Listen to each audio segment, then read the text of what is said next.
Thanks for everyone for listening. I'm Mark. And I'm Steve. And this was Panels to Pixels. Good night, everybody. Good night.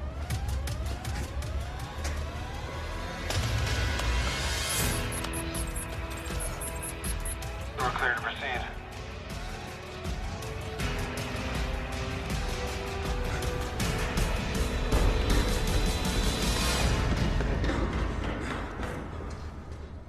Hands up! Get on your knees. Don't come any closer. Easy, kid. Don't move any closer. I know. I know you got your duty. Kid, I am not your enemy here. I don't want to have to kill you. Now look. I'm gonna go that way. You do what you gotta do.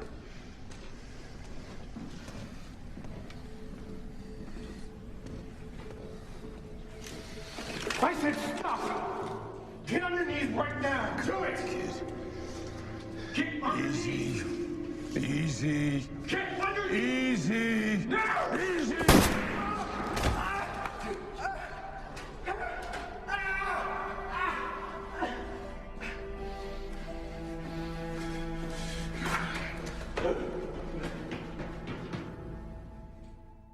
Hey, everybody. Welcome to Panels to Pixels.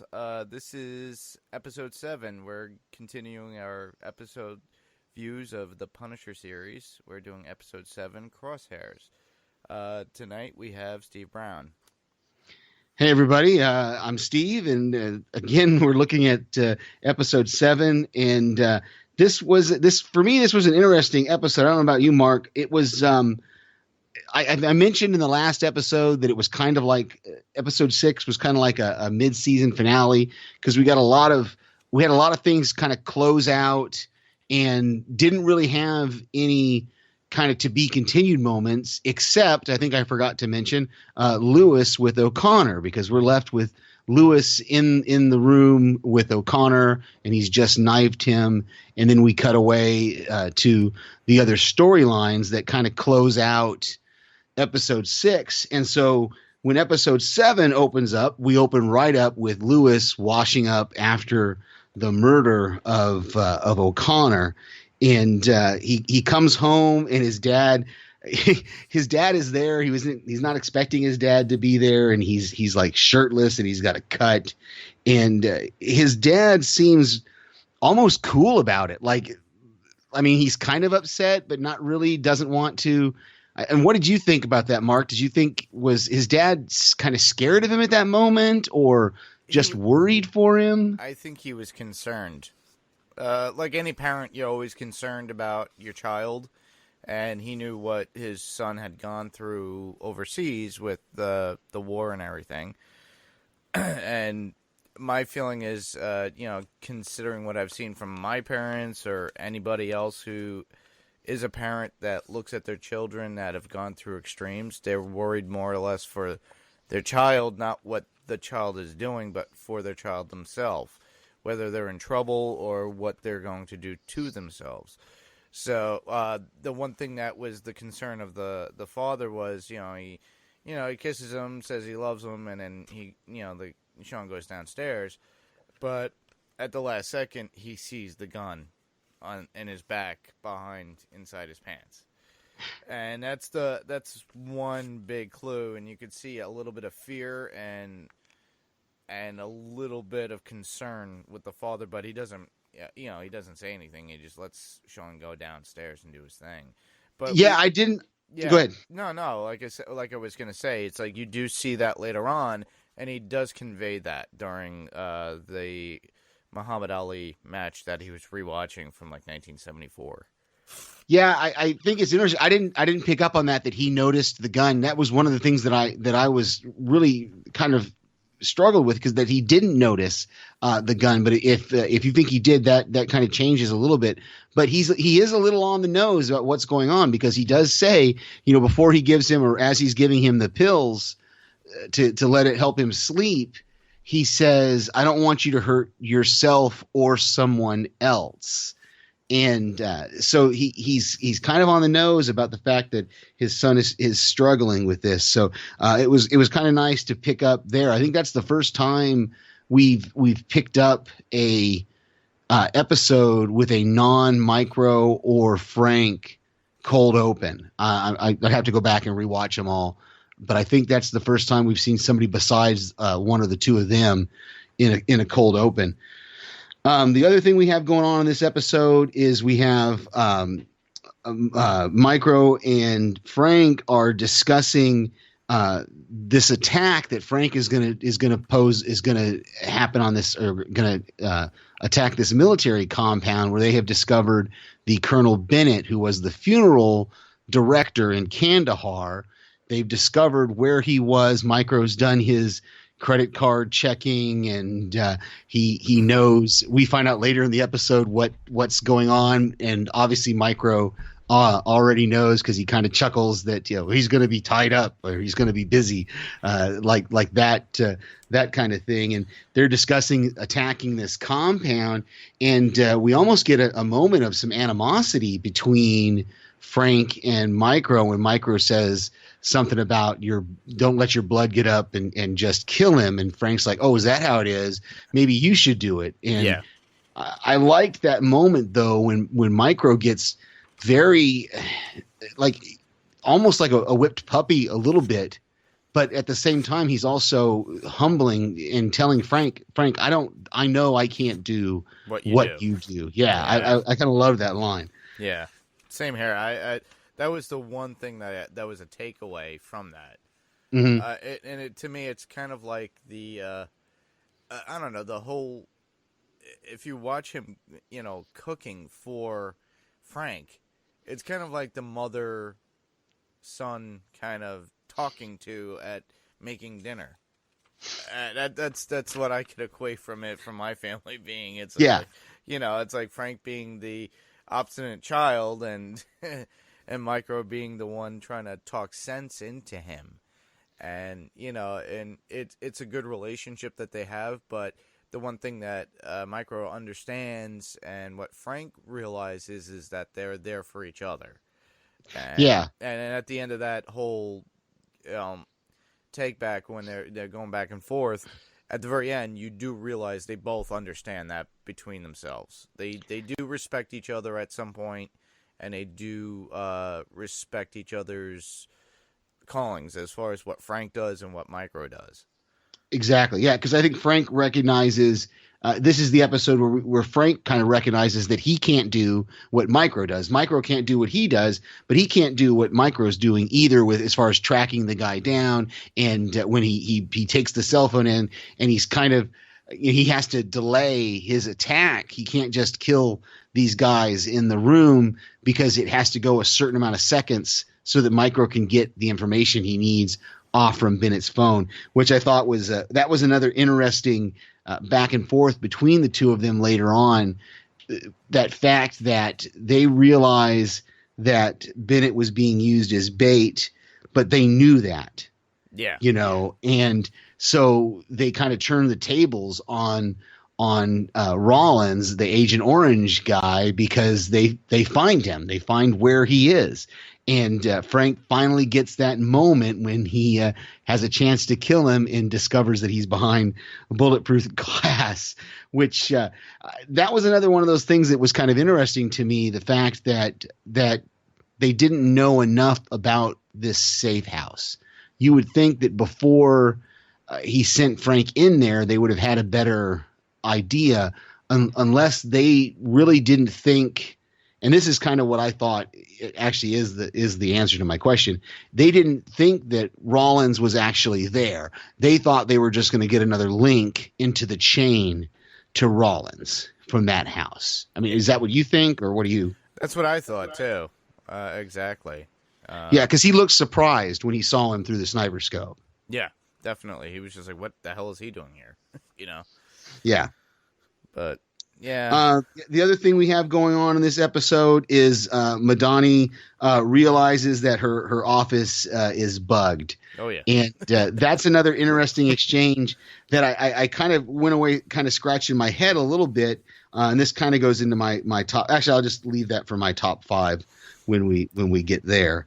I thought that was pretty funny, though. Not to cut you off, but the fact that she has that with her coworker, and the coworker is getting all nervous and thinking, "Oh, you're in cahoots with Billy Russo," and you know, it's like, what's going on here? And you do realize, and he is alive, isn't he? And it's like, oh my goodness.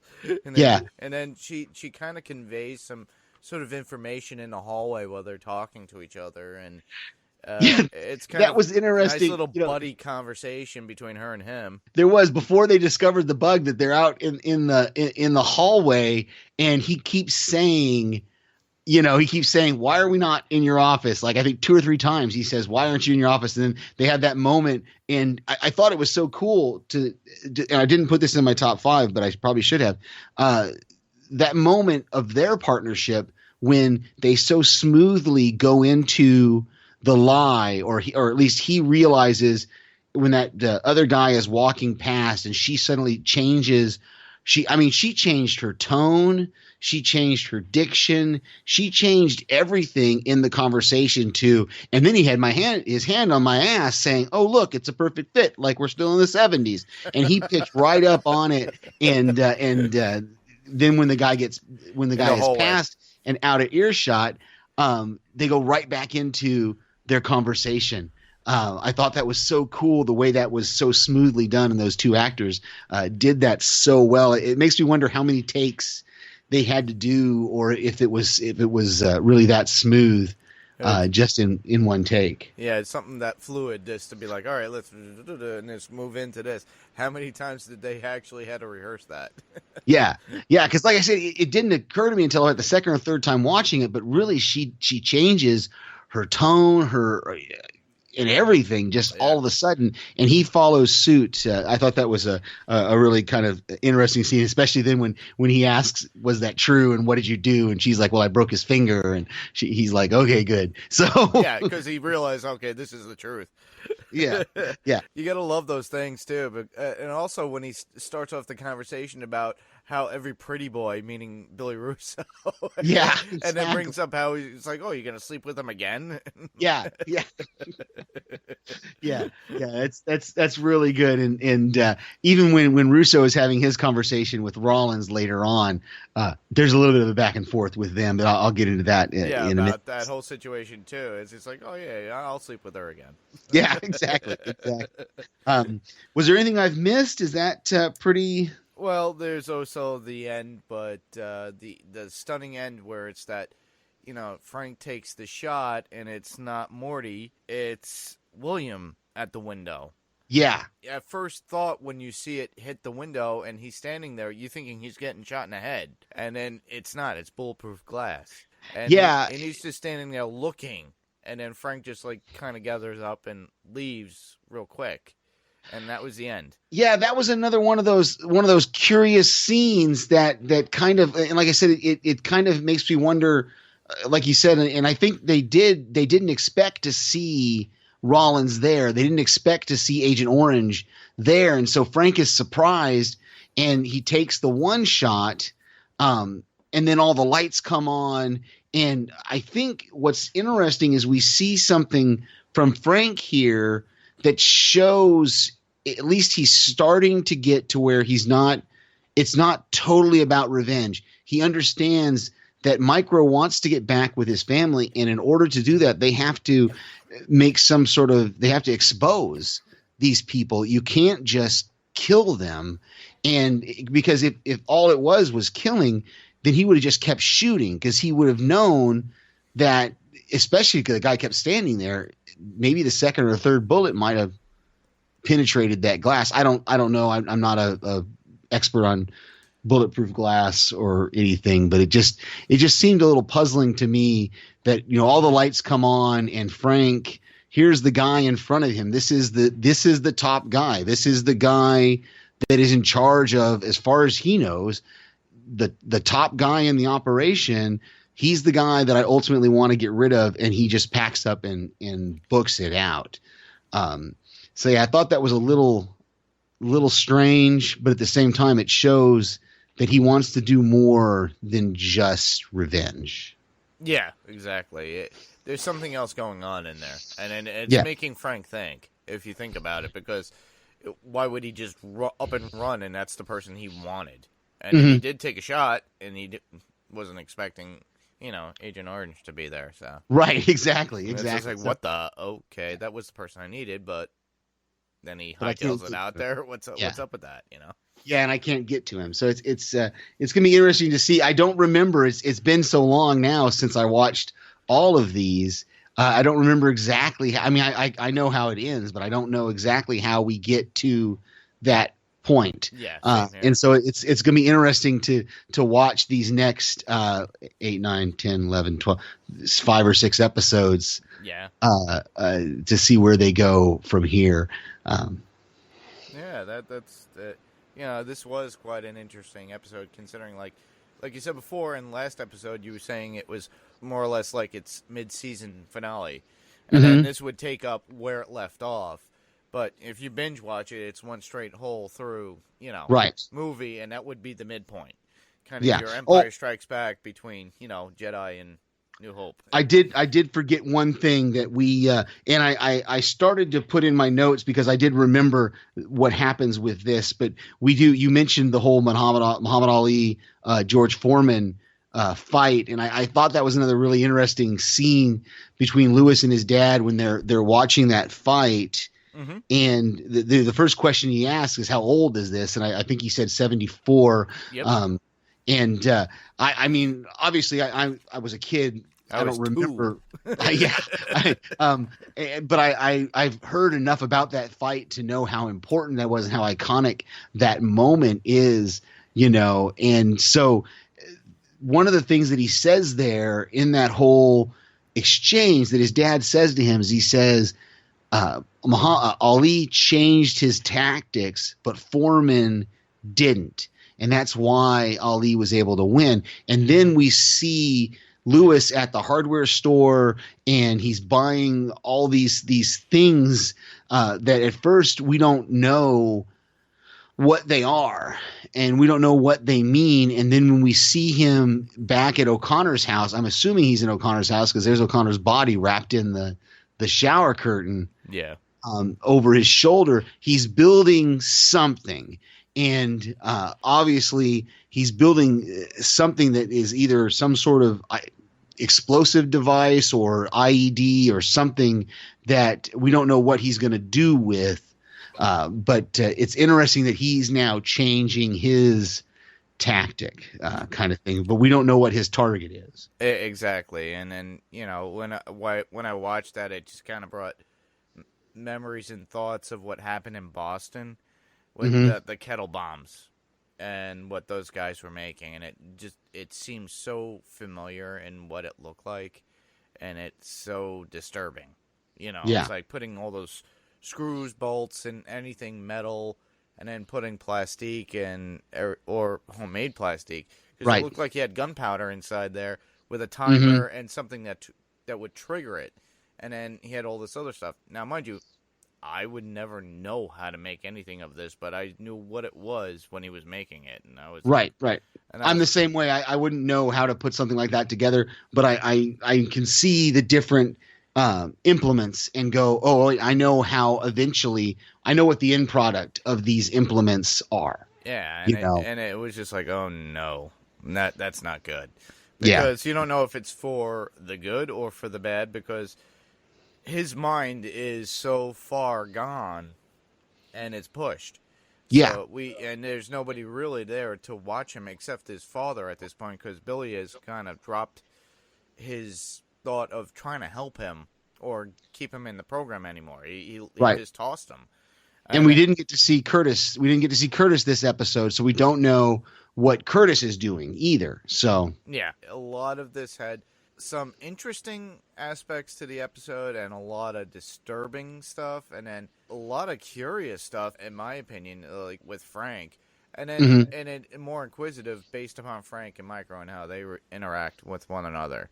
And, Yeah. And basically, honestly, with Madani and Russo and what their relationship is. So I'm thinking that Madani at this point is trying to pry Russo for any information, but not keep him too close, but keeping him close enough to get what she needs out of him for information.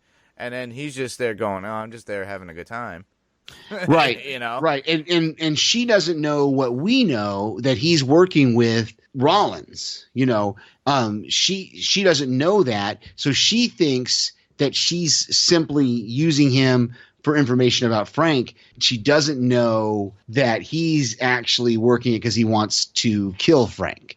You know, she thinks, oh, he's my confidential informant kind of thing. I think he even uses that term in one of the episodes. What am I, just a CI that you're sleeping with?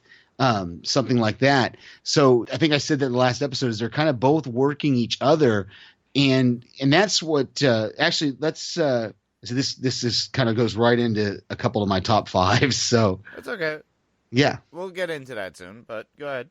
I just find it interesting that these two are working each other, thinking that the other one doesn't know what's going on. Like, and she, I don't think she knows that he's working for Rollins, but I don't necessarily think that he knows that she's actually kind of coming after Rollins in a way. He thinks she's just looking for Frank because of Kandahar, but she doesn't realize how much she actually knows about more of this stuff. Yeah, it seems to me like with the relationship between both of them is pretty much almost like a dance. It's like who's Exactly, going to do yeah. what first, and where do you go? Who's leading, and who's Right. going to be, who's going to follow, and then I'll lead you here, and then I'll lead you there.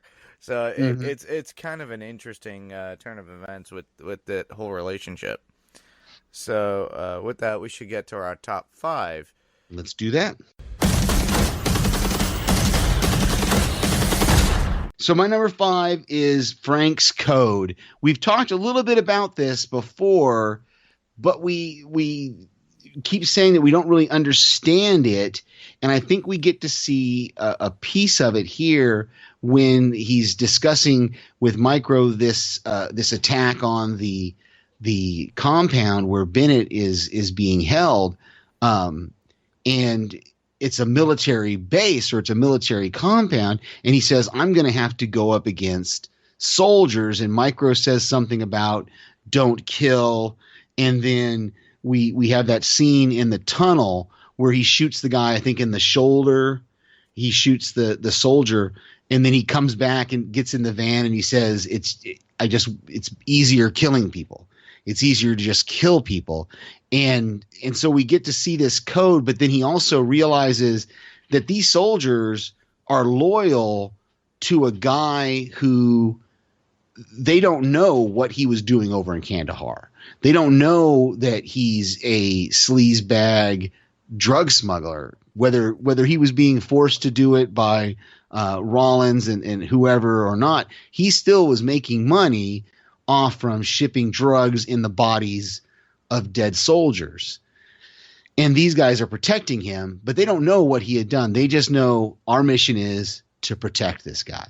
Yeah, and on top of that, Frank is afraid to actually kill, or like he mentions it to Micro at some point where he goes, I don't want to kill these guys. Mm-hmm. And Exactly. He makes it a point, and then there's that scene where the soldier is like got his gun towards him, and Frank's just like, just wait, breathe, and no, and then Frank didn't really want to shoot him, but it wound up happening that.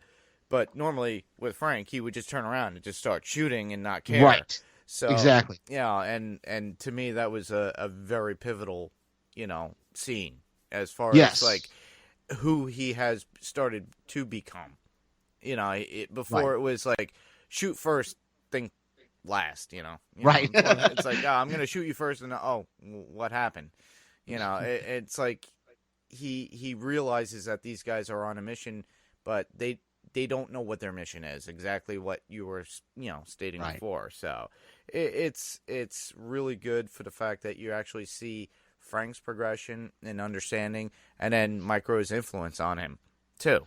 Yeah, exactly. Yeah, and it's just, again, this code that Frank is, maybe it's better to say he's starting to develop. He's starting to figure out his code. He didn't really have a code before.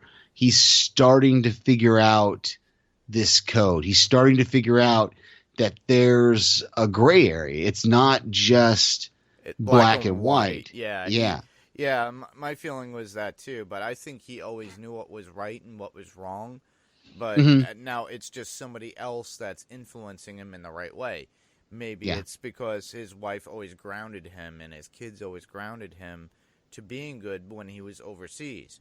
Because I'm not saying take it back and rewind and go back and watch the flashbacks with his son when he takes his son and, the son starts stating about, you got to get rid of all those towel heads and this and all those jihads. And he just takes it out angrily on him, and there was a point to it, but his family always grounded him. Now, for a time that he came back, and he was the Punisher from, let's say, the last part of that Daredevil season, up until the beginning of this new Netflix show. He was just a loose cannon. He was out there for revenge. He was doing this. He started bringing back his humanity. And he needed somebody to bring that back to him. And it's funny, too. We talk about Karen, and she's not been around, but my girl has been. My girl has been that person that's been there that's guiding him and the confidant that he needs and a friend that he needs to get him back to humanity and to give him that code, pretty much, in my opinion. But, that was my thought. Okay. All right. Well, what was your number 5? My number 5 was Lewis continuing in his descent. That whole scene with his father, hugging him and telling him about, hey, when your mother passed and I couldn't sleep. I remember the nightmares and you couldn't sleep all night long. The doctor gave me these pills, hands him the pills. Please take them. He did take one. And then, and then he gives him that hug, but he gives him that hug and that kiss, and then he goes down. Lewis goes down into the basement, and he's got the gun still there, and you could still see the wound on his side too. Yeah, and that was what we talked about earlier, because it was one of those things where I kind of went back and forth with that whole scene. In fact, in my notes, even my synopsis notes, I went kind of back and forth on what I thought of his dad in that scene, because on one hand, his dad seems kind of oblivious to the fact that, wait a minute, he has no shirt, he's got this cut, he's obviously upset, he's carrying a gun, so obviously something has happened here that's not normal. Something has happened here that maybe you should ask him some questions, not just, oh, you're going to catch your death, get some coffee. Hey, where's your shirt? Why do you have a cut? What happened? And I don't know if maybe he was afraid of Lewis at that point, of his son, because he thought, well, if I do ask him these questions, he's going to kind of go off on me. Or was it just a failing in his part that, hey, I'm on my way out to work, let me see if I can get him to at least get some sleep? And he makes a comment about the hole in the backyard, but doesn't really pursue that either. And we also know, if I'm maybe misremembering this, but I think he had a rifle that he was sleeping with in that hole as well. Yeah. So he's got more than just that pistol. And, of course, then we see him go downstairs and, put the gun in his mouth but then not kill himself. And so, yeah, he has this descent, and then he makes this jump. And again, we don't know what his target is yet. Yeah, to me, it seems like he's jumping further into the fire. Mm-hmm. And exactly. Yeah, he just keep going further in. And the father is very concerned, like any parent should, like I said before. But the thing is that he's not stopping him. And I think that's going to come out later on If I can't really recall because I'm doing a rewatch just as you are. Yeah. And there's only so much that's in between. You can only remember what's going on between Frank, but not all the little nuances that go on with all the other characters. Yeah. That develop into the whole structure of the story. Well, we always remember the pivotal points. Right. Yeah, and then then we I go on can't from there. I can say this without giving anything away. If someone is watching it episode by episode, I know that it does come out, but I seem to recall even when it does come out, we still don't get all the connections. We don't. There's a lot that happens outside of the episodes to get us to certain points. And that I remember that being my thought, at least in my initial watch. So I'm excited to see the next episode. And what I may do tonight is just as soon as we get done podcasting over this episode, I'm probably going to go ahead and watch the next one. Do my first rewatch of the next one for next week or whoever's on with the next episode. So yeah, we don't know exactly who's going to be on next week. So you're always there. Avelina actually offered up. But whoever's coming on, most definitely. But like I always said, you're more than welcome. You seem to be more intrigued in the idea of doing this. So, I'm loving it, man. So my feeling is keep you on as much as I can. Yeah, it's always like whenever you do a rewatch and you haven't watched it a while, kind of like I rewatched Westworld and there was a lot of things in that show that I didn't realize before. That's another big one that I'm working on rewatching, but I just started rewatching Legion as well, and I'm getting caught up on that, and I'm excited for that's coming out the next season in April. So I'm there's a lot of stuff, and we're in this. As horrible as it says, the Olympics has kind of given me a break to where I'm able to go back and watch some things that I didn't get to rewatch before. All right, so my number 4 is kind of a question, and it plays into a little bit what we were talking about. But did Russo?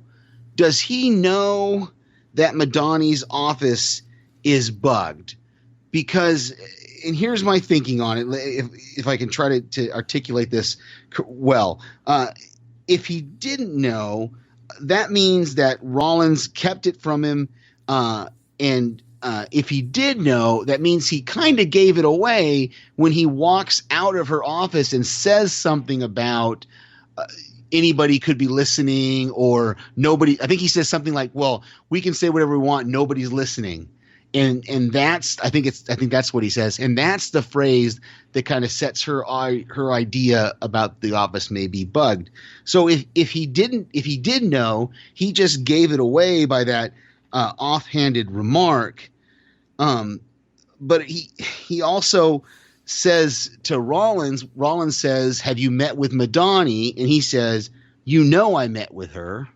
Yeah. But then Rollins asks if he's still sleeping with her, and that was part of that whole conversation that they had just had in the bugged office, was that he wants to continue doing the sex thing.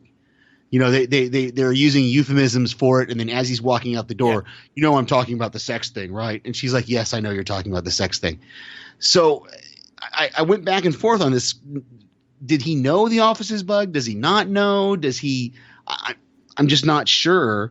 And then, like I said, his conversation with Rollins kind of makes it seem like he knows the office is bugged, but at the same time, they're having a locker room kind of talk about it. I don't know. My feeling about that whole conversation with Rollins and Russo is that Russo knew that it was bugged. Rollins doesn't know that Russo knows that it's bugged. And, okay. And then what Billy did was state to Madani as he was walking out, kind of like, yeah, you're being bugged in a slight way. That was my theory on that. But that actually makes sense. So that would mean that Russo has put it together without being told by Rollins. He's just put it together that office must be bugged, because with Rollins finding out about Castle and Rollins finding out about Gunner. Yeah. Okay, that actually makes some sense to me, that could be that could be what it is, and that Russo maybe is playing Rollins to a certain extent Yes. then as well. Yeah. Yeah. It's a whole game. And it's Interesting. it's a whole game, and I started realizing that, and I'm like, okay. It's just like all manipulation at this point with the three. And of them. that does make sense. That does make sense that Russo is way more involved. So I like it. I'll take it. I think that's a good assumption. So Yeah, my number 4 was Frank and David's or Micro's talk about the plan. And, and David thinking Frank's out for Billy for, more than Agent Orange. It seems like, Micro is thinking that Frank is just there on a vengeance again, just to get Agent Orange. It's like, oh, I have to get to him. Kind of like in Guardians of the Galaxy when when Batista's character is like, no, it's really Thanos, so I have to go after, Right, It's like, it's one of those things, like, I already got this person, but no, it's really him. If you watch the scene, Micro is looking into it and going, oh, darn. It's like, you're not really there. Are you going to do this? Just kill people? And then they were, it was kind of like that whole parental thing.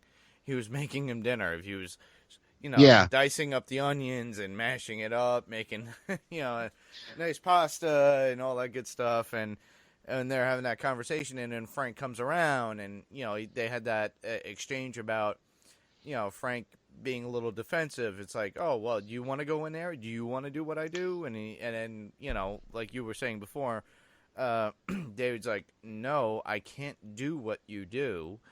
I just want to make sure that you're going to do what we need to do and do the right thing, Right, because he needs him not to kill Bennett. That's important, because if he kills Bennett, then it stops there.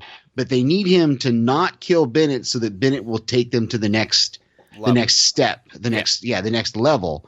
Of course, I really think their thinking was that it wasn't going to be Agent Orange. It was going to be somebody else before they got to the next guy. So I think you're right in that respect. And that kind of is kind of my number 3 was the whole Frank and Micro partnership there that we're seeing. They have that conversation where Micro, you see the fact that Micro is starting to realize that, hey, we could actually do this. We can expose this ring. We can get the information to Madani. Of course, Micro thinks Russo is okay. He thinks Russo is a good guy because Frank thinks Russo is a good guy. Mm-hmm. And so they think they can use all this to expose Rollins, and Rollins, is about to be named the whatever it was, his immediate boss is going to become the head of the CIA, and she's going to make him her right-hand man or something like that, she said. And she asked him in an early episode, is there anything that's going to get dredged up?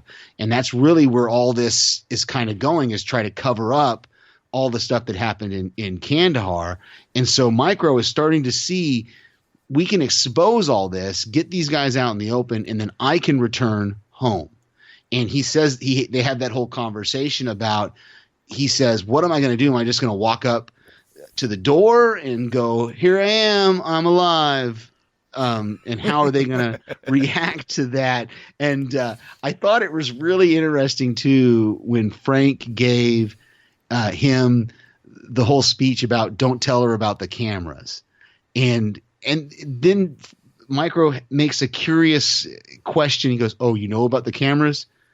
What has Frank not been walking around your shop this whole entire time seeing what you're doing? Has Frank not stared into these cameras at your house that you didn't already know that Frank knows?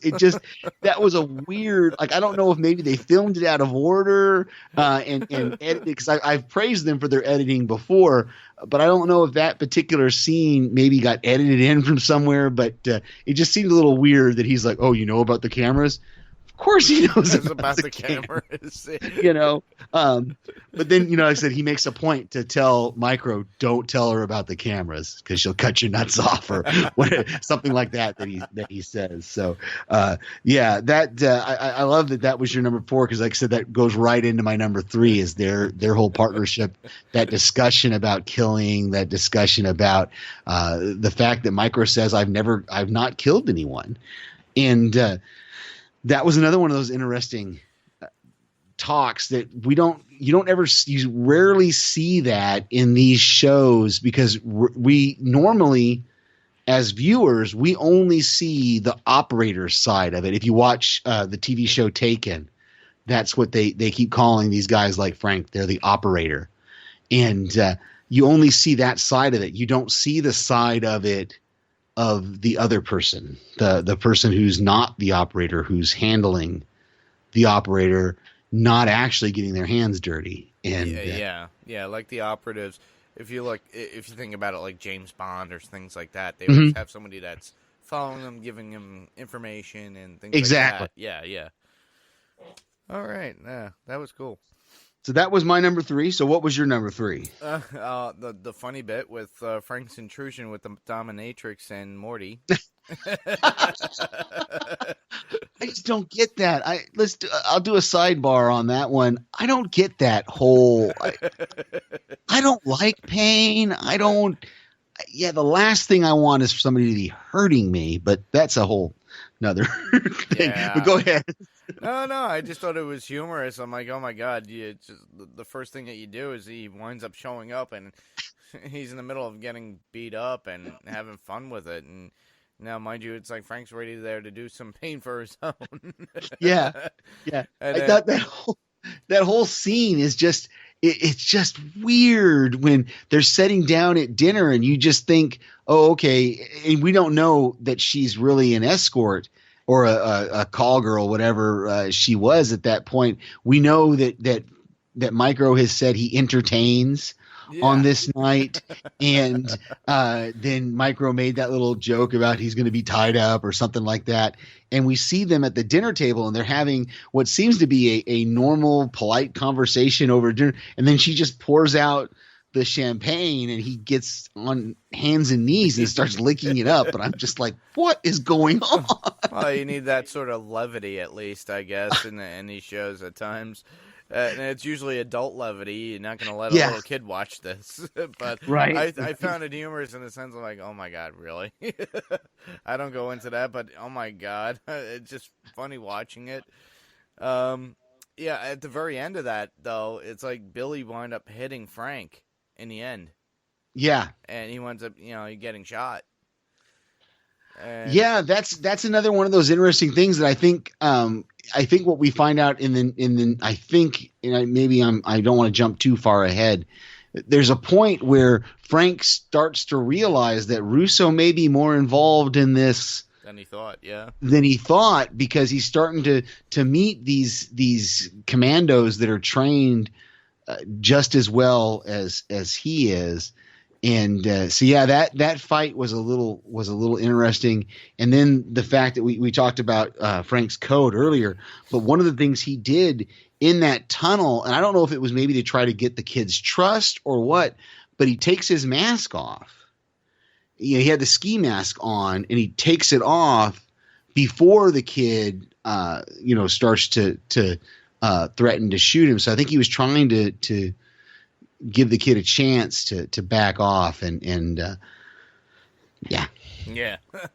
But also Bennett realizes that did he take his mask off, or did Bennett just realize who he was because he knew that was the guy coming? I think he knew that was the guy coming after him was Frank Castle. He knew that it was Frank, and then when I don't think Bennett knew that it was Russo that was there. No, not until later. Not until he comes in afterwards, and then this in fact goes right into kind of my number 2 a little bit. The exchange that they have in the office.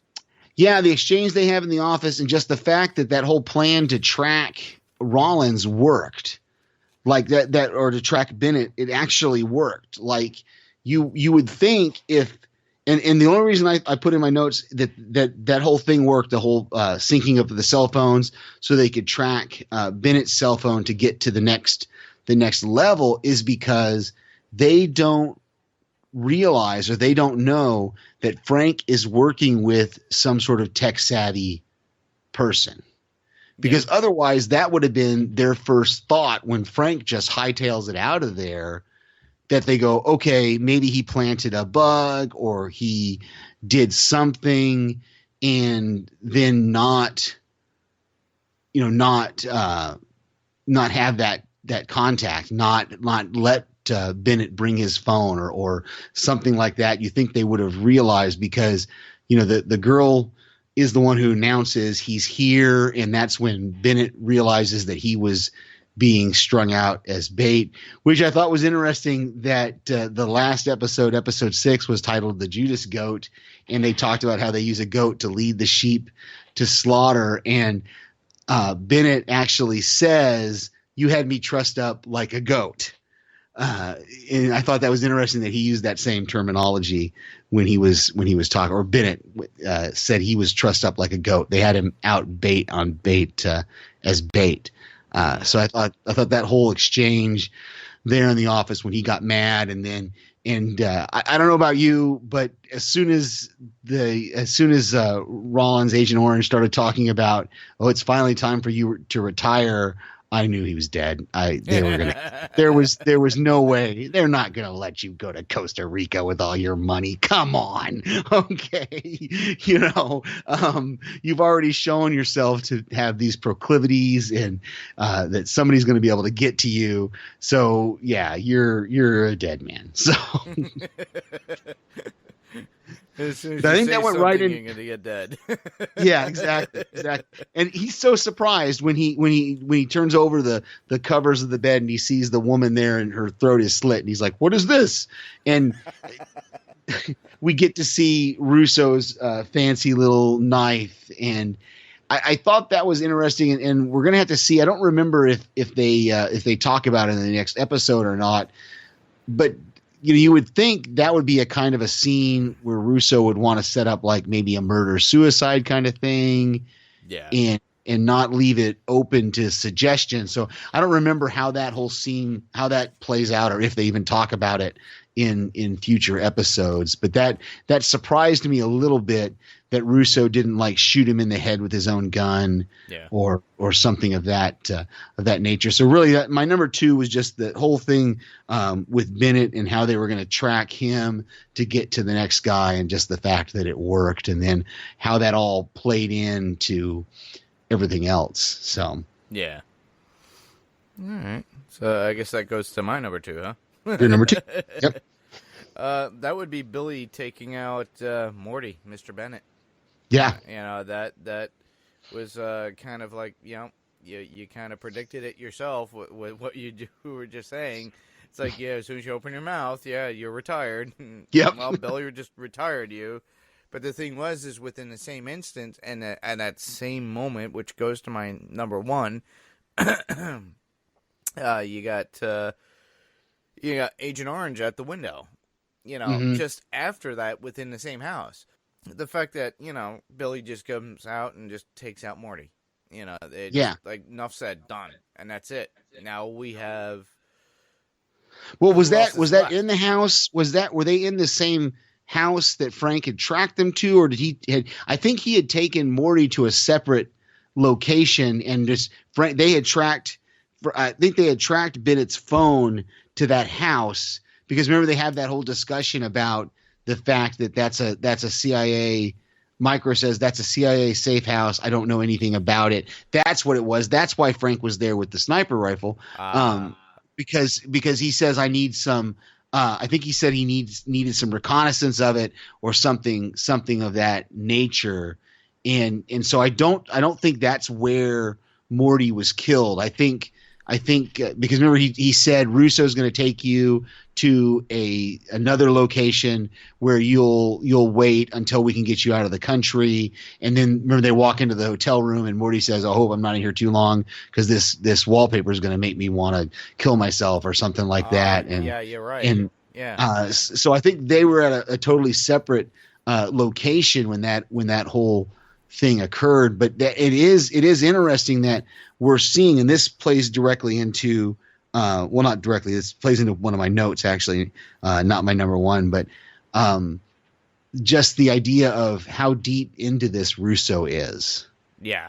You know, the fact that Agent Orange is leading this to him, and so it's really tying them together in a way, because now Billy has something on Rollins, because Rollins has ordered Bennett's death, and Rollins has something on Russo because he knows that Russo is the one that killed Morty.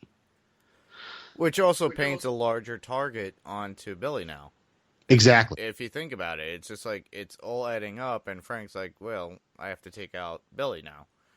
Yeah, sooner or later, Frank's going to figure out that Billy's involved in this, and that was in my notes, was kind of how far back does Billy go in this operation? Has he been involved ever since Kandahar? Because I think there was a whole, during that one of those talks with Rollins, he talks about the fact that the only reason you have Anvil is because of me. You'll no longer get the money. You'll no longer get the government contracts and all that. So it almost seems like Rollins is saying, I got you into the company that you're in.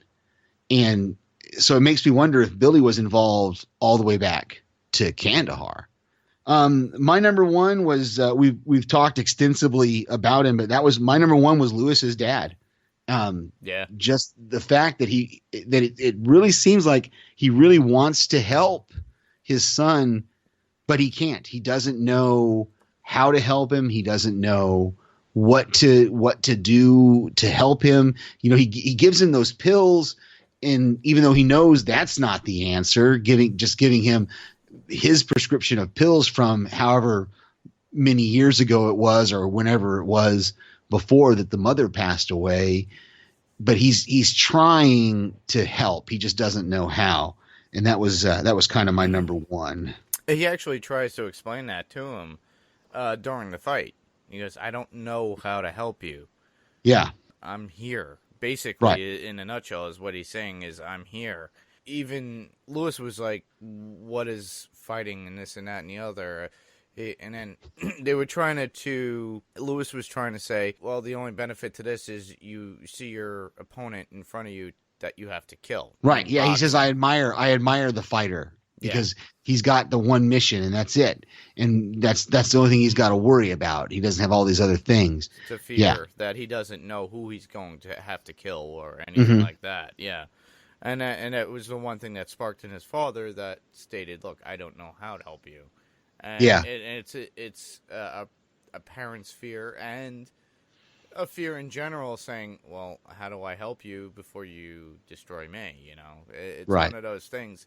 You could sense it in the way he spoke it to him. And it's one of those weird things. And you do have a fear because if he already has blood on his hands, he already killed somebody.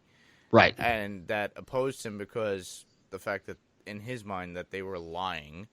And now that which leads to, I don't know, my number one was just about the whole window thing with Frank, and but you know, we could bypass that because we talked it so much. But this also leads into my side notes of what is Lewis making?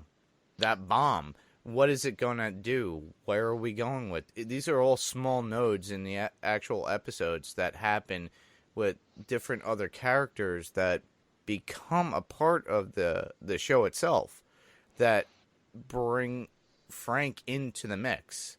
Yeah. So where is this going to lead with Frank and what's going on with his mission and what he needs to do and how are these people are playing in that? Yeah, the Lewis making the bomb, that was one of my side notes. I had a couple other little side notes as well.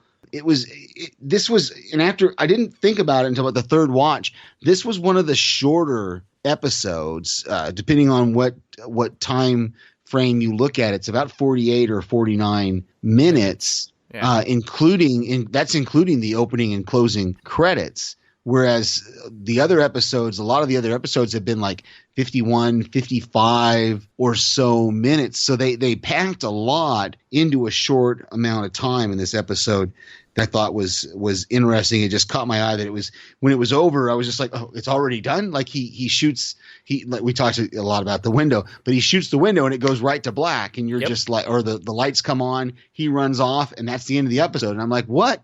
Wait a minute, what's going on? Yeah, cliffhanger.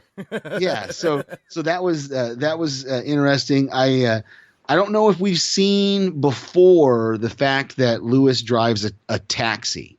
Yes. I don't know if we've seen that before or not, but for some reason it clicked in my head that kind of like Travis Bickle from the movie Taxi Driver with Robert De Niro, that he's got kind of that same thing. He's coming back from the war. I mean, he's an Army, not Marines, but still, and he's kind of got that PTSD thing. Yeah. So I thought that was an interesting parallel there that I hadn't picked up on before. Yeah, I didn't even I didn't think about that. My first thought was, did he get this from the guy that he stabbed to death? Oh, okay. Was it O'Connor's cab? That could be. I didn't even think about that. That it may have been O'Connor may have been a cab driver. Yeah. I don't remember now them saying what O'Connor's, but you could be right that it could have just been O'Connor's cab. But then that plays into the same question about the dad. That's kind of that whole dual thing of the dad of being, on one hand, wanting to help, but on the other hand, being kind of oblivious of what's going on. Well, where did you get this taxi cab? Why are you driving around? Exactly. And the only other note I had was what I talked about with Russo, was how long has Russo been involved with Rollins? How long? Because he makes that statement about the fact that he's the one that saved Rollins from Frank in Kandahar. And that's when Rollins comes back with, well, you're where you are because of me. And so that's their relationship is another one that's, it's going to be interesting that we're starting to see how deep Billy is in this. Yeah, it's starting to thread together and pull together as you're knitting. So Exactly. we're starting to get more to the root of what everything is coming to at the end of the series. But we're only 7 episodes into 13.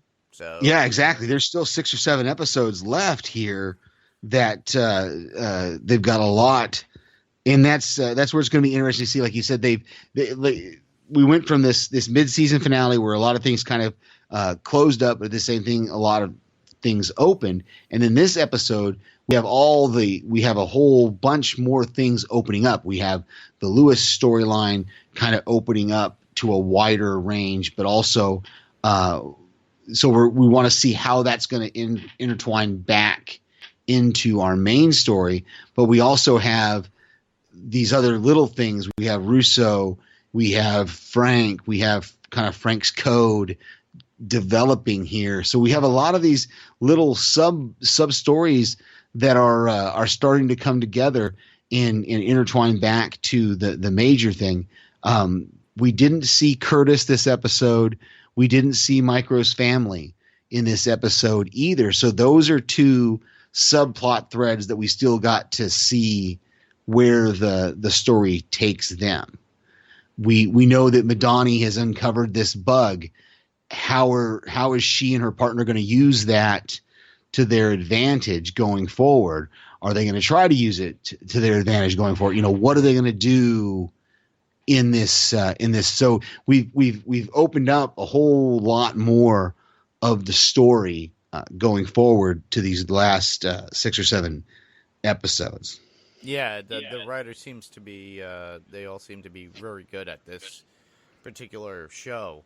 I'm not trying to knock any of the other shows that are out there, from Netflix or Marvel, but this seems to be very well rooted and very understood and well written by all the writers that are out there. The only one that I could see comic booky that I wasn't really too much into was Iron Fist. But Right. Jessica Jones had its own thing with PTSD, Okay. or abuse. Luke Cage, pretty much almost the same thing, but that came more from somebody from the streets, and who was trying to do right and just got messed up. A lot of these Netflix ones that are pointed more to these Defenders storylines seem to be Okay. pointing more towards realistic and more human values as compared to more superhuman. Okay. Frank has no powers. Jessica Mhm. Jones has powers, yes, but she still deals with her own humanity and her own problems that are human. And same thing with Luke Cage. They did not know what the hell they were getting into when they got these things. They just happened. But they're still dealing with things that happen to them daily or their past. So with Frank, it seems like you were saying at one point, he's the only one without any superpowers. He's just who he is, and all he has is his military background. Right. Now, does he show up in Defenders? Is that No, he doesn't. Oh, okay. But they're trying to aim more towards the idea of the small rooted superheroes, kind of Mhm. like Daredevil. If you think about it, it's like they mention it in Defenders. It's like, I thought you were blind. Yeah, but he has senses other than Right. they're just heightened. That's all it is. And that's what I liked about Daredevil, is the fact that he's you wouldn't technically call him superhuman because he doesn't have extraordinary strength. He just has heightened senses and trained his body to be what it is. And you've seen the course of like 2 seasons where he destroyed himself literally, physically. And he had to deal with Frank on top of that. Right. at the end of that season. So, and on top of that, Elektra. But honestly, it's like you're looking at more realistic heroes in a sense, whereas not the superhuman ones. Like you're not looking at the Hulk or Thor or anything like that. But this seems more intriguing to me. Like, this character in itself seemed more intriguing to me because it was more rooted in literally what's going on daily with our soldiers and everything else that's going on. And on top of that, what we deal with daily as far as like with arms and fighting and stuff like that. The character itself was not more for vengeance for me, but understanding of somebody who wants to do right in what they can do, and within their means. Right. Frank shows that all the time because he can do those things, but he needs that moral compass, and that's where Micro comes in, and that's where Karen comes in, and anybody else who he encounters. Like, if you look at Daredevil when he came in there, Matt Murdock came in and he was trying to show him or guide him in some way, even though it was a little bit. He showed him exactly, hey, this is where we need to go. So, but he just continued on with that vengeance, and then it led into his own discovery and learning about, hey, this is what I have to do. So, that's what I love about these shows, because they're not rooted more and less of the fantasy of the superhero world. It's more rooted in the more realistic version of what's going on daily in the real world. It just has that little nuances, but with this particular show, it's more or less nobody has superpowers. They are just who they are. They do what they do. And Frank is one of those people. And same thing with Micro. Micro is like a hero unto himself. He's the one behind Frank, showing him guidance and helping him. And then Frank's the doer, and he knows how to do it, but he also needs that moral compass. So it's almost like a team effort. And that's what I really appreciate about this whole show. I just hope they continue it on within the next season. I hope eventually they resolve with this season everything that's going on with him and what he's been going through since war until now, and then they would move on to maybe something more intriguing, like the more menacing things, like with the Kingpin and stuff like that, because that's more invasive to the community.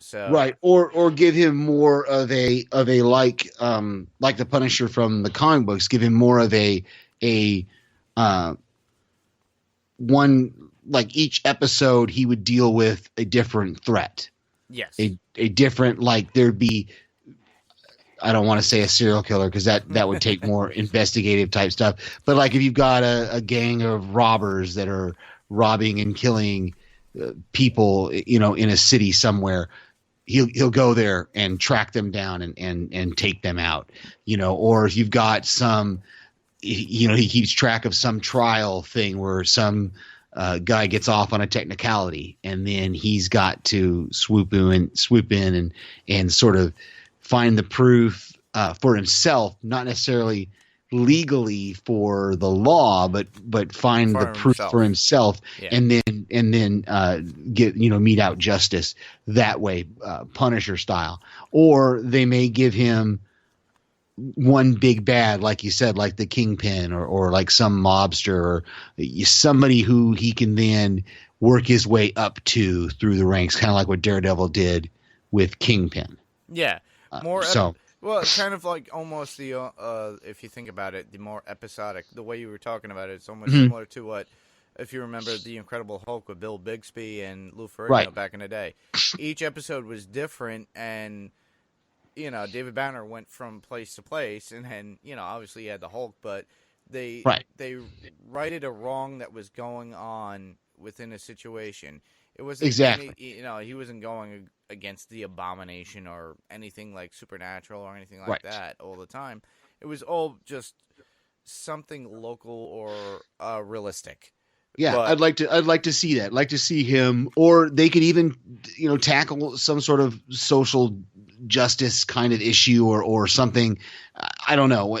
Season 2, I was just looking at my iPad, looking kind of to see if there was any news, because I didn't really get a chance today to look for any news, and I guess they're about to start actually shooting the second season here pretty soon, or within the next week or a few days, or they're actually going to start filming season 2. So maybe we'll get it before the end of the year, before the end of 2018.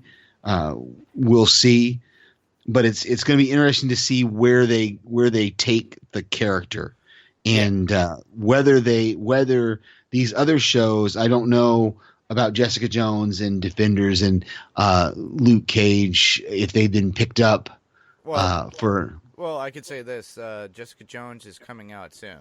They've Okay. already had previews for during the Super Bowl, and for the second season. So that's going to come out and hit out soon. There's another Netflix one. I'm not sure exactly which. I don't know if it's Luke Cage or not, but they're looking to issue these out almost every 3 months. Right. So Daredevil, if they're going to do a season 3 of Daredevil, wouldn't it be coming out pretty soon as well, or am I Yeah. off track on that? No, Yeah. Yeah, it should be coming out soon. They have. It's been a while since Jessica Jones, so they're gonna probably put out Jessica Jones, and then eventually probably put out Luke Cage, and I would say during the summer, and then Okay. Daredevil, because they like to stretch them out. Yeah. They'll probably put that out come like the fall, Right. and then Well, the nice thing with these Netflix shows, and this kind of plays into, we had talked a little bit, or not talked, we kind of messaged back and forth a little bit about what to do next. Now, of course, we've still got several episodes of Punisher to finish up, but what to do next. And I had a couple of different ideas. No. Jessica Jones, this week to week kind of thing We for the could new do it- season. We could probably bulk the first season into like 2 episodes in one, because Yeah. a lot of people, what they tend to do is binge watch, and Jason's been doing this with Westworld Cast Yeah, I And- saw that. He's doing two. They're doing two at a time, right? Yeah, him and David are really doing well with it, and I enjoy it. I like that concept because a lot of people have this tendency of binge watching, and Mhm. the way they're going about it is honestly, Westworld came out like a year and a half ago. And Right. It's available now on Blu-ray, and people have had it on demand for a while. So, Yeah. it's like with Netflix, you can watch it and you can binge watch it. And a majority of the people out there, a lot of you listeners are out there binge watching it like I do. I wound up watching the whole thing at once and then going back and rewatching key episodes to say, all right, which part did I miss? And I need to watch that again. Right. I have a tendency of doing that. And I enjoy that because it's always there. You could always go back to it. Not like you would have to pay another, $15 to go back to the movies and go see it again. Right. Right. But I actually made a few comments to them on their Westworld cast, but they're doing it in a sense of where everybody's already spoiled. Right. There's no spoilers. People know what the outcome is, but they're just rationalizing the whole series as it was. But they're doing 2 episodes at a time and taking the great points out of each and kind of deciphering what's going on, because with that one, it's more of like almost like a puzzle box. Yeah. You feel like you're in a Hellraiser movie. But Yeah, I feel like I listen. I love their podcast, but the problem is I have to watch the 2 episodes, listen to the podcast, and then watch the 2 episodes again to pick up on what they. And I don't know if they've gotten their second one out yet or not. I didn't check my feed lately. yeah, it's out. The second one's or out. the third one. The third one I meant. Yeah. Yeah, the third one I actually made a comment about because I wound up watching 3 and 4. Was it 3 and 4? No, it was 1 and 2, 3 and 4, 5 and 6, episodes 5 and 6 together. Right. One after the other, and then I threw in a few comments and a few things that I thought of based upon what I was seeing, and then made a comment on that. But I think it would be a good idea just to do that with like maybe Jessica Jones or Luke Cage or whatever, and then just maybe not even just 2. You could do 3 because they kind of roll into each other at certain points. But Right. The idea would be to be a good idea to go through the key points of all 3, and then rounding up the idea of each story. But it's a continuous story if you think about it for those actual shows. Kind of like with Right. this. This is a continuous story. We're hitting every episode per episode. Yeah. And I think Kristen and Avellino really wanted to do episode 10. So, Right. But they thought that was very key, and I've yet to go back to that episode. Right. And I'm waiting for that time. But I think now that you mention it, and that was going to be my other suggestion was Jessica Jones, and I think doing it what we could do with Jessica Jones, since you've already watched it and I haven't, is do a bulk thing like 3 episodes. It's 13. I just looked it up. It's 13 episodes. Yeah. If we did 3, I think what we want to look at, and again because they're Netflix shows, we're not stuck in any time frame Nah. of doing the second season. Even we could do the second season the same way, and like I could come at it from the side of a spoiler free. I don't know anything about this show, literally except the fact that it's Kristen Ritter. Is that Yeah, Kristen Ritter Okay. and David Tennant. okay? Cool. I like both of them. So, and then watch it once Punisher is finished. Watch 3 episodes a piece per episode for season 1, and then I just looked it up on IMDb. March 8th is the potential release date for season 2. Yeah. Of Jessica Jones. So that's coming up really quick. I mean, we're talking less than a month, Yeah. just a few weeks away. So conceivably, once we finish Punisher, we could do season 1 of Jessica Jones and then roll right into season 2 of Jessica Jones. And then by the time we finish that one, who knows what'll be out. By then we might be into the summer. We'll be, full swing. Fear the Walking Dead will be back. Walking Dead will be finished. Oh, I just realized that too. It's coming back next Sunday. Yeah, next week, Walking Next- Dead is back. Well, the funny thing about The Walking Dead is that this Sunday, the 25th, they're coming back. They end, and as soon as they end, Fear picks up, and that's the first. And that's I think what legendary. we could do. I think what we could do, if you like, is just have a short section. How long are we now? We've already gone over an hour, but have a 10 or 15-minute section of this podcast and say we're going to talk about the latest episode of Walking Dead whenever we record it. Hopefully, by the time we record it, we'll have watched the episode. latest episode. You know, and then have a 10 or 15-minute little thing about what we thought of that episode, and then and I know I appreciate what you're doing, but we got to get these things out so people can hear them. Oh yeah, I know. Trust me. I with all family stuff and that, everything to me getting sick, it was like it took a side. So I have to send all these up to Ben this week. So sorry, Ben. Okay. Yeah. Thank you to Ben for what he's doing as well. And as soon as I'm kind of with you. As soon as I get this Imalto thing, I'm gonna go ahead and get it downloaded, and maybe I can start trying to help out some of this. But, No, if you want, that's fine with me. It's funny too because we should always send out a thank you to Ben Beck and Next Level Podcast.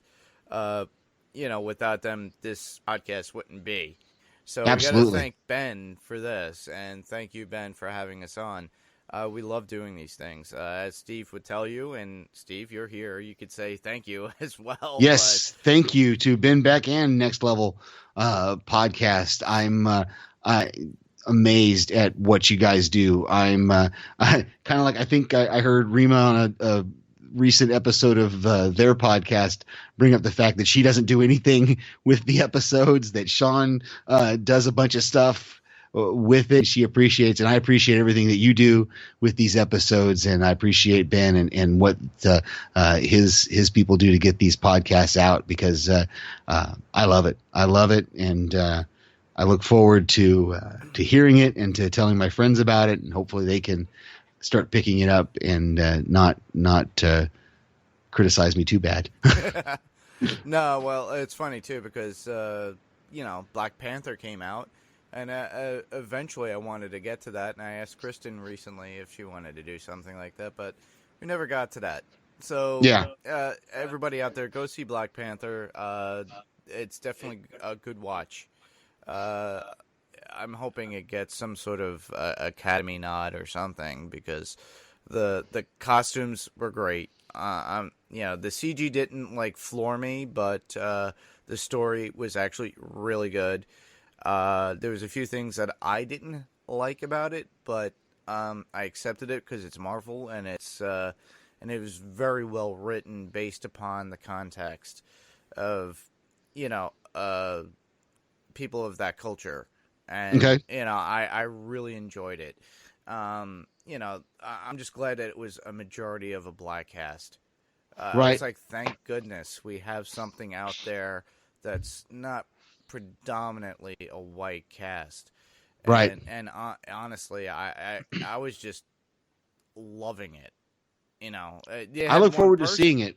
They only had one person in it, maybe a few, but they're honestly, it was more geared towards the actual idea of, the Black Panther itself, the characters that revolve around him, Wakanda, and everything else, and it all ties in to the regular MCU. But this was a standalone, and you don't necessarily have to watch the other movies in order to watch this movie. They don't show Winter Soldier and Popsicle. Popsicle, Winter Soldier. Yeah.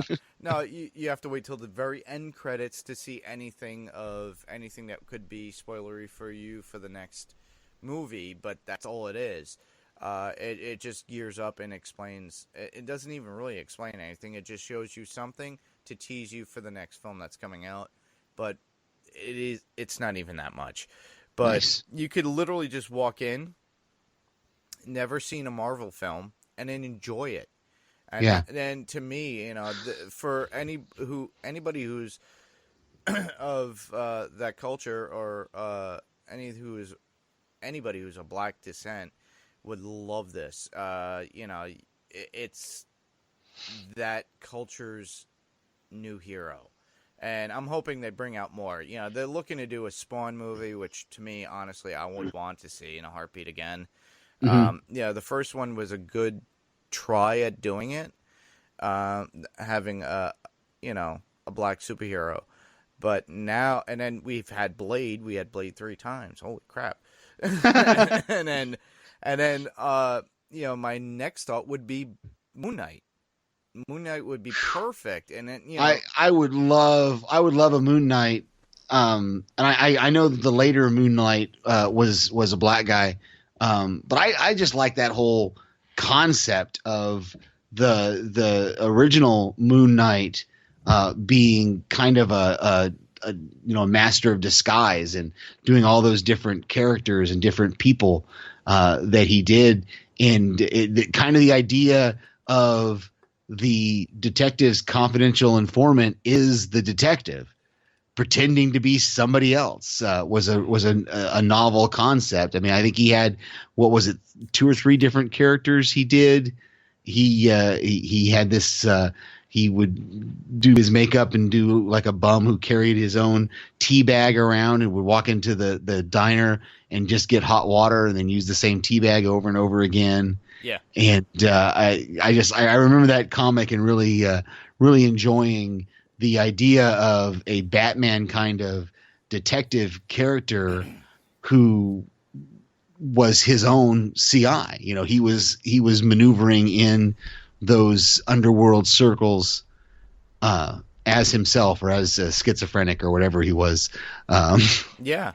Oh, that was Badger. Badger was the schizophrenic one. Yeah, That's, Badger. Yeah, I actually have all those original comics too. Nice. That was a one-off, and they brought him back. I may have a few Badger comics. I don't know. I need to get. I have a trunk. My brother's house in San Antonio. There's a trunk that's got it's got the entire run of the Image Comics, John Sable freelance run, the entire Mike Grell run where he did the whole thing, artist, pencils, and writing. And then I've got some. I think there's a full run of Scout in there from Dark Horse or whoever did Scout. I don't remember now, but I've got a couple of those obscure kind of comic book runs in a trunk. Hopefully, it's survived. So, yeah, it's like I said with Moon Knight. Somebody actually mentioned it to me. It's like, oh. And I said, well, I would like to see the black version for the fact that, we need a lot more people of color in these hero films. I'm getting tired of seeing white people. Yeah. I don't disagree. I think the Moon Knight, any facet of the Moon Knight character, even if they did the black version of him, and wasn't there a part of the run where he actually gained some superpowers from some experience he had that involved the moon and some moon goddess or something like that? Yeah, but I was thinking more or less kind of like if they wrote the story in a sense of where he was like the Batman of the Marvel series, kind of like what you were talking about. To me, I want that. I want that particular version, so that way there's something to look up to. He's not. He doesn't have to be Tony Stark rich or Bruce Wayne rich or anything. He just has to be out there doing anything just to take care of his own. That's what I want. I really liked, and that was for me. That was really the Batman character. I liked that aspect of the Batman character and the Moon Knight character better than anything else. Was just the detective side of him. Yeah. I liked the dark and obviously the dark and brooding and the beating up and all that kind of stuff. But really, it was more. The character was built on the idea of gathering evidence and turning these guys over to the cops and then giving the cops all the evidence. Here you go. You got everything you need. Now you can prosecute.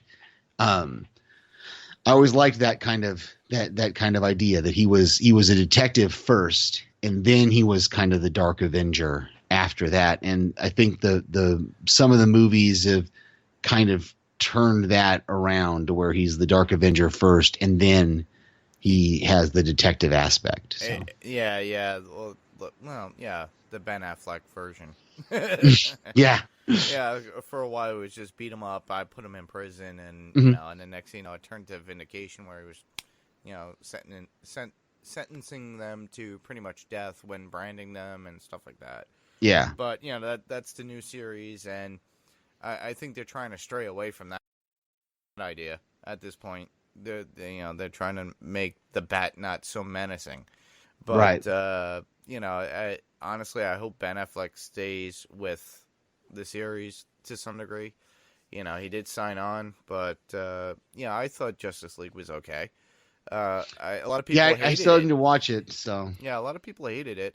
I thought it was entertaining. Now, mind you, I didn't go out to the movies to go see it, but Mhm. I did enjoy it far more than I did Batman versus Superman.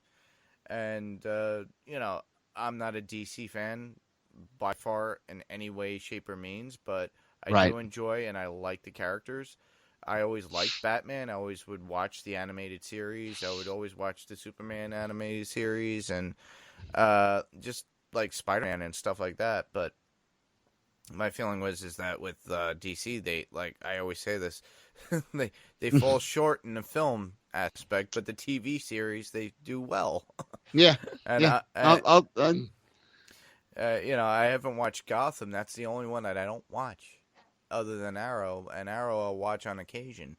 I've heard good things, and people keep telling me I need to watch Flash and Arrow, and I just haven't had a chance. Gotham had Marina Marina Baccarin was on it for a while, or is still on it, I think. I don't know. Oh, that's horrible. Anyway, I don't watch it anyway, so I shouldn't speak to who the actors and actresses are. But yeah, Gotham intrigued me for a little bit. I think I watched the first few episodes and then lost interest, and I just never could get into Arrow or Flash. And so we'll see if more of these things take off and I get a chance to listen to or watch more of them. I'll do it. But yeah, well, like I always say, it always takes time, and a lot Yeah. of time is never there when you want to sit down and watch these things. exactly. So, thanks for everyone for listening. I'm Mark, And I'm Steve. and this was Panels to Pixels. Good night, everybody. Good night.